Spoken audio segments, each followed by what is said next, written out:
Bonjour, c'est Marie-Ange de Macadam 38. Alors, nous continuons cet album dont nous venons de faire la reliure, constitué de 4 pages dont les dimensions sont 18 par 16. Et donc, nous reprenons l'album, la valise ici. Nous allons faire cette page-ci, celle-ci et celle-ci. Alors, le plus dur a été de chercher la collection. Enfin, j'avais très envie d'utiliser cette collection-là, trouvée par hasard.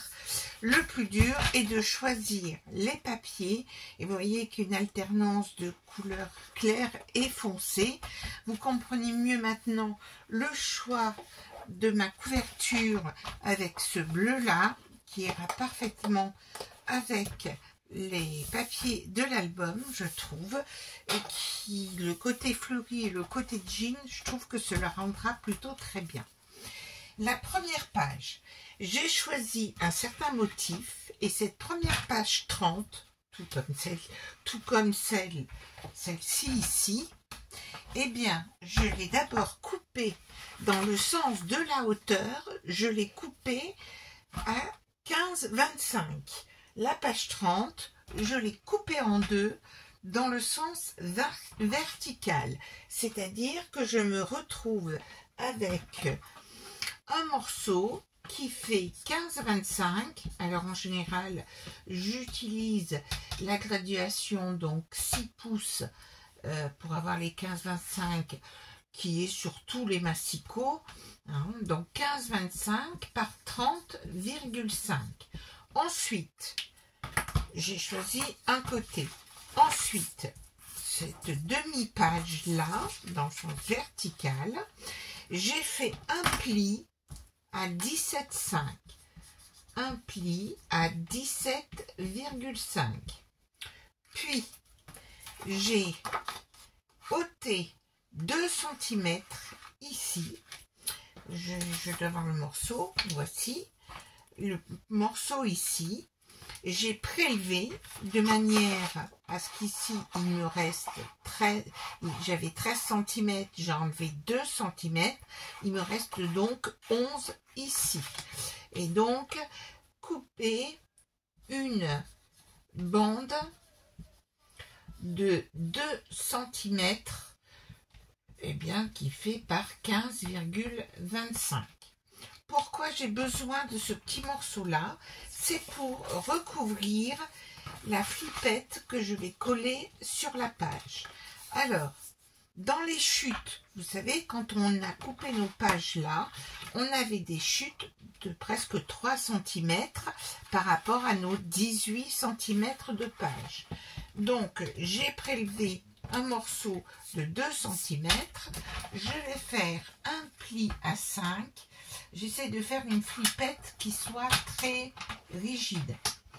Je fais un pli à 5.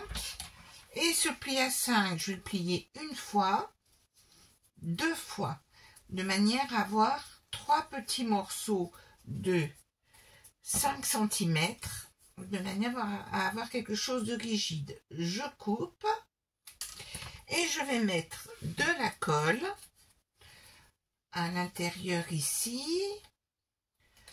Je plie, j'en remets sur l'autre morceau et j'obtiens ici un rectangle qui fait 5 cm sur 2 cm. Vous pouvez faire les dimensions que vous souhaitez, hein. Et là, c'est pour pouvoir recouvrir cette flippette-là avec mon morceau de 2 cm que j'ajuste à la bonne dimension. Alors, je vais le faire, je vais mettre ce côté-là de mon papier. Je coupe comme ceci. Je recouvre donc ma flippette comme ceci, ma grosse flippette, on va dire, comme ceci. Et puis, alors je pourrais me contenter de faire un trou avec mon fameux poinçon. Là, je vais plutôt le faire en utilisant ma crocodile. Donc, je fais un trou environ à 5 mm, allez, à 7-8 mm du bord. Voyez-vous le trou? Comme ceci. Je fais un trou comme ceci, puisque je vais passer une attache parisienne. Je garde le côté doré des attaches parisiennes. Et donc, c'est une attache parisienne dorée. Vraiment, c'est celle qu'on trouve dans le commerce le plus facilement, qui se vendent par paquet de 100 et qui sont les moins chers. Et donc, j'ai fait un trou avec ma crocodile parce que le trou est assez important vu l'épaisseur de ma flippette. Et cette flippette, je vais la positionner donc sur le côté ici de ma feuille avec le pli à 17,5 ici. Je la décale, je la mets vers le bord et décalée de 2 mm. Alors je vais repérer le trou ici. Je me décale de 2 mm par rapport au bord là et par rapport à l'autre bord ici. Je vais bien sûr trouver un crayon, bien sûr, mais voilà le crayon. Je pourrais prendre un poinçon. Ici donc j'ai repéré le trou. Je fais mon trou et je peux ainsi positionner ma flippette. Hop, je la positionne ici. Alors bien sûr, hein, les puristes pourront ancrer les bords et faire tout ce genre de choses. Voici. Et là, ma première page est ainsi faite. Voilà. Alors, je peux même immobiliser ici mon attache parisienne de manière à ce que ce soit la flippette qui tournera autour et de manière à ce que les pattes de mon attache parisienne ne bougent pas trop. Et donc ici, vous voyez, ça tourne parfaitement et on peut fort bien dégager et ma page est maintenue. Et il me suffit de coller la page. Oui, une page qui est très vite faite. Alors, à vous de l'améliorer en me faisant, quitte à mettre une autre type de flippette, ou alors en ancrant les bords, en arrondissant les angles. C'est peut-être ce que je ferai aussi, mais je ferai ça à la toute fin dans les finitions. Mais là, je peux le faire. Je la positionne, je la centre sur ma page. Hop, voici. Alors quand même, je répartis bien ma colle. Et voilà pour cette page. Toc, toc. Cette page-là est terminée. Je garde toutes mes chutes, hein, bien sûr. Ça va me servir vraisemblablement. Ensuite, la page suivante, c'est simplement avec une fente. Alors là, cette fois-ci, j'ai prélevé une feuille et je l'ai coupée dans le sens de la hauteur. Et cette fois-ci, je l'ai coupée sur toute ma page qui faisait... Alors, je vais en prendre une au hasard cette fois-ci. Voilà, je prends une des feuilles. Alors, dans quel sens elle est? Mettons, si elle se présente dans ce sens-là, on va la couper dans le sens ici, à 17,5. Je la coupe à 17,5. À 17,5 et donc par 30,5. Et ce morceau-là, je le coupe en deux. Alors, le voilà, le morceau. Voici mon morceau de page. Le voici comme ceci. Alors, dans quel sens il fonctionne? Comme ceci. Donc, j'ai un morceau qui fait 30,5 par 17,5 de haut. Et de nouveau, je le partage en deux. Et j'ai donc deux morceaux qui font 17,5 par 15,25. Je choisis ce côté-là de ma feuille 30. Et ce que je vais faire sur cette page-là, je vais simplement faire une fente. Je vais faire une fente dans ce morceau-là, hein, qui fait 17,5 et ici 15,25. Je vais faire une fente ici qui se situe à 4 cm du haut et qui a une longueur de 11 cm. Pour cela, je vais donc repérer le milieu. Alors, je me mets à 4 cm. Je me fais un repère à 4 cm. 4 cm, je peux me servir, par exemple, et c'est ça qui est le plus astucieux, je m'aligne sur une ligne ici, et 4 cm, cela se passe à 4 carreaux plus bas. Alors, 4 carreaux plus bas, ma feuille fait 15,25. Je repère le milieu qui est à 7,6. Je repère le milieu de ma page. Et ensuite, je me positionne, quand je veux 11 cm, je positionne mon milieu à 5,5 et je trace ainsi mon trait qui fait 11 cm, sachant que mon milieu est bien repéré. Et je vais tout simplement, avec un cutter, faire une première fente sur ce trait que je viens de découper. Et pour que les cartes passent plus facilement, j'en fais un deuxième 2 mm plus bas. Voilà, disons un peu moins de 2 mm, comme ceci. Je coupe à 11 cm le petit millimètre ici. Et ainsi, voilà, j'espère que vous le voyez bien. Peut-être que vous allez mieux le voir ici.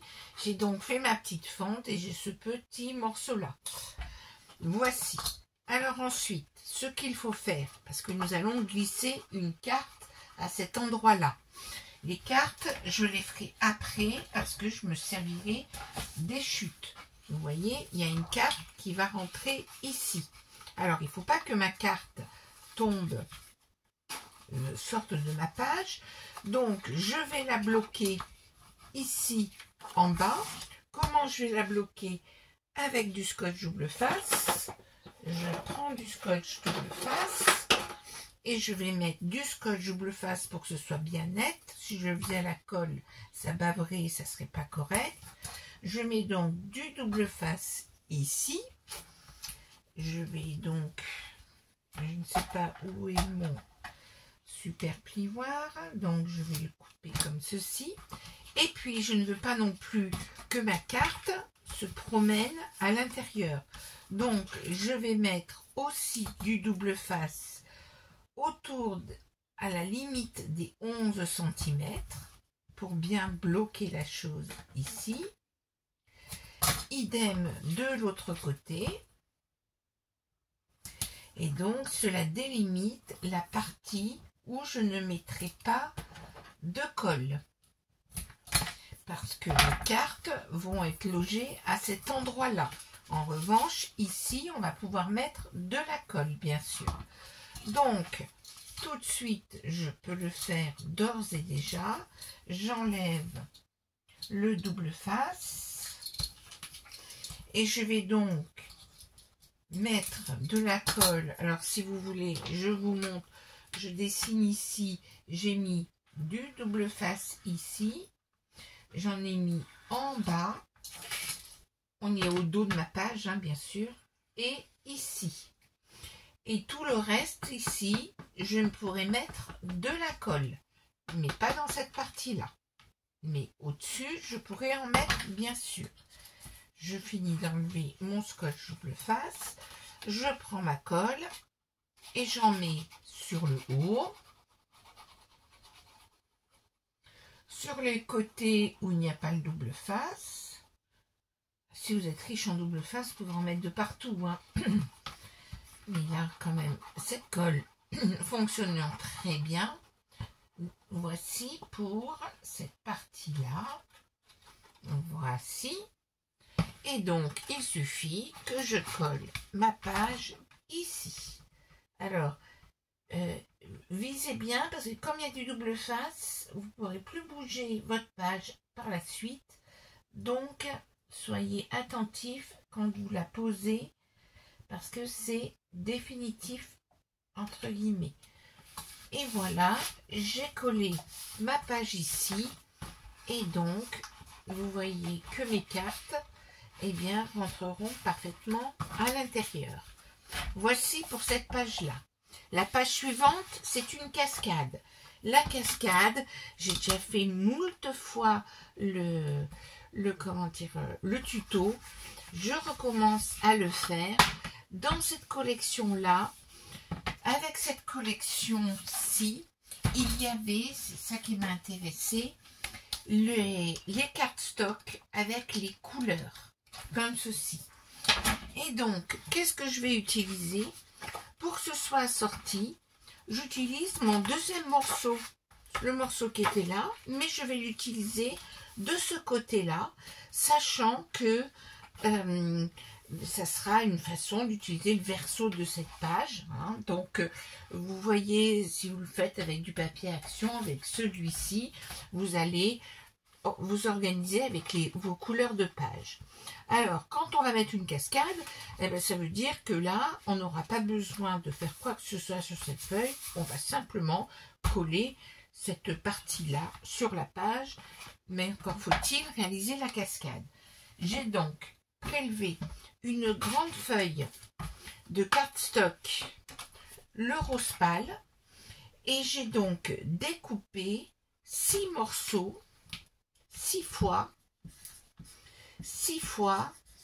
Alors, vous allez dire que j'exagère, mais j'ai fait 6 morceaux qui font 10,2 par 10,2. C'est-à-dire qu'en fait, j'ai partagé ma feuille qui fait 30,5. J'ai là aussi utilisé la mesure de 4 pouces de manière à faire 3 dans la largeur. J'ai découpé 3 morceaux là, mais vous pouvez faire parfaitement 10, 10, 10 en fonction de du papier que vous allez utiliser pour la cascade. Mais j'ai donc fait 6 morceaux comme ceci. Puis, dans ce papier aquarelle, je vous ai enfin sorti le bloc. Dans ce papier 300 grammes, c'est important qu'il soit épais. J'ai découpé dans une feuille A4 une bande qui mesure 10,2 par 29,7. J'ai donc ma grande bande comme ceci. Et qu'est-ce que j'ai fait?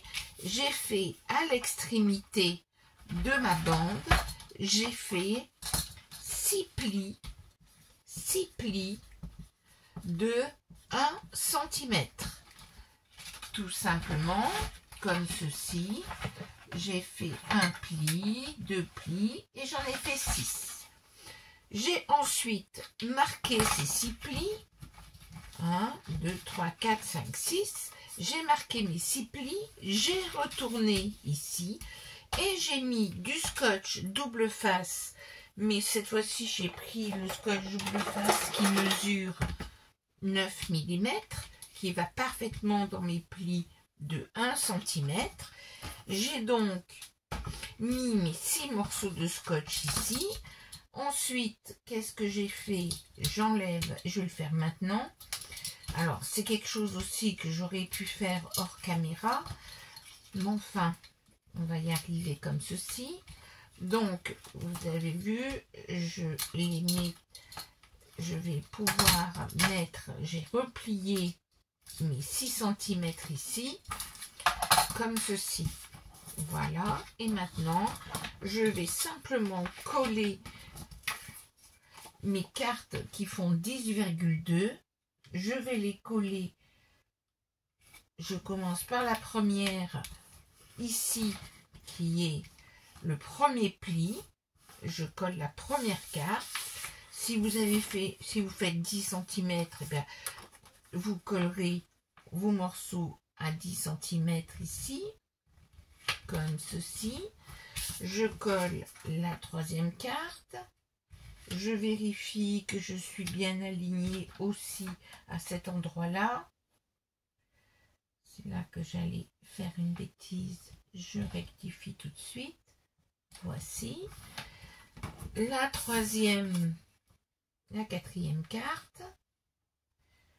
Comme ceci. Je continue. Et la dernière. Comme ceci. Parfait. Ensuite, j'ai donc tout ceci. Vous allez me dire, c'est beaucoup trop long pour ma page.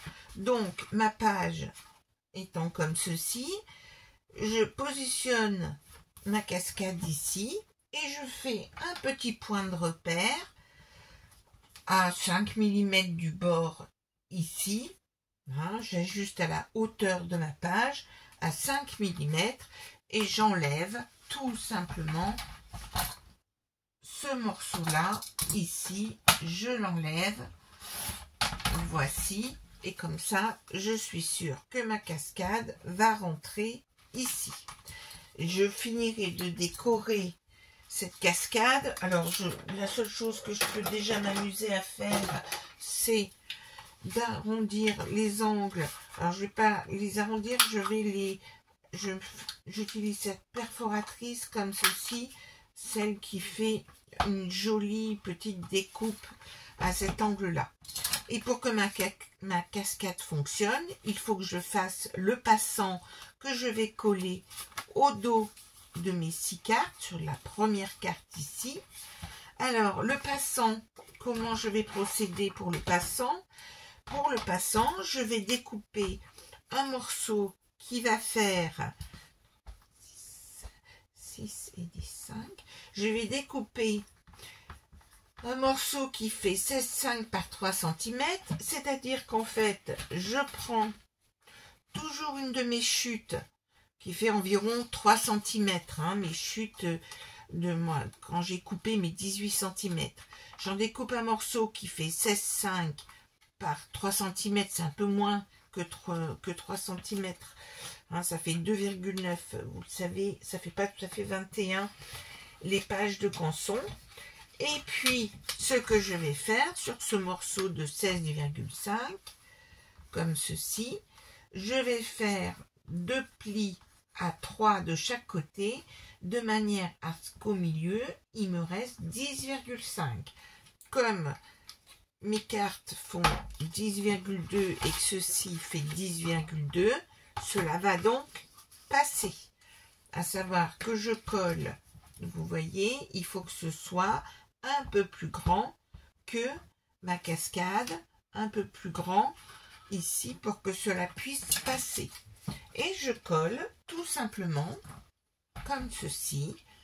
Alors, j'ai l'habitude de coller sur la partie non granuleuse. Alors, je ne mets pas de la colle jusqu'au bout des 10,5 pour pas que ça déborde, mais vous serez à même d'essuyer s'il y a de la colle qui déborde. Je la mets bien à ras de ma première carte que j'avais posée. Je vérifie ici que ceci, ça passe bien et qu'il y a les 2 petits millimètres qui permettent le coulissage. Et donc, ceci est terminé pour cette page-là. Je colle d'abord ceci. Je la colle du côté là. Alors, j'utilise ce fond-là, ce côté-là, parce que il n'y a pas beaucoup d'espace qui sera visible. Donc, voilà, ça permet de faire une alternance au niveau des couleurs et de ne pas mettre tous les côtés, même si ça, c'était fort joli, hein, on est d'accord. Donc, je centre ma page sur la deuxième page. Hop. Attention à ne pas faire baver la colle. Je mets ensuite de la colle sur mes 2 petites ailettes ici, comme ceci, sur le côté là. Et donc, Je ferai les finitions après, c'est-à-dire rajouter une petite tirette. Je centre ma cascade sur la page. Et voilà, c'est terminé pour ces 3 pages. Vous avez vu, c'est rapide de faire ces 3 pages. Donc, j'aligne bien, je centre bien. On laisse sécher et vous verrez que la cascade fonctionnera parfaitement. Donc là, vous voyez, ça bouge un petit peu. Hein. Donc, on va bien sûr attendre que cela sèche. Et voilà pour ces 3 pages. À très bientôt pour les suivantes.